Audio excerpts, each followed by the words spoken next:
ওসমান হাদির খুনিদের বিচার দাবিতে রোববার বেলা ১১টা থেকে ৮ বিভাগীয় শহরে অবরোধের ডাক দিয়েছে ইনকিলাব মঞ্চ। একই সঙ্গে আগামী ৩ দিনের মধ্যে মামলার চার্জশিট দাখিলের দাবি জানান তারা। খুনের নেপথ্যে রাঘব বোয়াল কারা তাদের খুঁজে বের করার দাবিও জানানো হয় সমাবেশ থেকে। আরও জানাচ্ছেন সুমন সিদ্দিকী বাবু।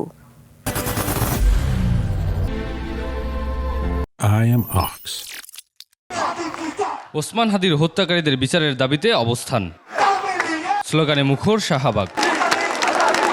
রাতে শাহবাগে ইনকিলাব মঞ্চের সমাবেশ স্থলে যান উপদেষ্টা সৈয়দা রিজওয়ানা হাসান। তিনি বলেন, হাদি হত্যার ঘটনায় সারা দেশ শোকে মুহ্যমান। ভারত সরকারকে স্পষ্টভাবে জানিয়ে দেওয়া হয়েছে এবং ভারত সরকার প্রতিশ্রুতি দিয়েছেন যে তাকে যদি ভারতে খুঁজে পাওয়া যায় তারা অবশ্যই বাংলাদেশকে সহায়তা করবেন এই বিষয়ে। ৭ই জানুয়ারির মধ্যে হাদি হত্যার চার্জশিট দেওয়ার ঘোষণা দেন তিনি। এই হত্যাকাণ্ডের চার্জশিট সুনির্দিষ্টভাবে দেয়া হবে ইনশাআল্লাহ ৭ই জানুয়ারি 2026-এর মধ্যে।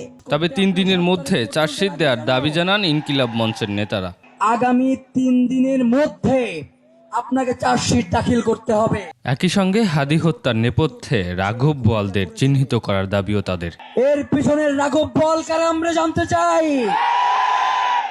ওসমান হাদিকে শুধু এই শুটার নিজ উদ্যোগে খুন করে নাই আমরা জানি।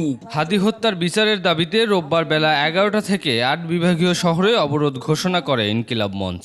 আগামীকাল সকাল ১১টা থেকে বাংলাদেশের ৮ বিভাগে অবরোধ কর্মসূচি ঘোষণা করছে। রাতে শাহবাগ ছেড়ে দেওয়ার জন্য নেতাকর্মীদের অনুরোধ করা হয়। এর সাথে কোনো আপোষ চলবে না। সুমন সিদ্দিকী বাবু, ২১ টেলিভিশন।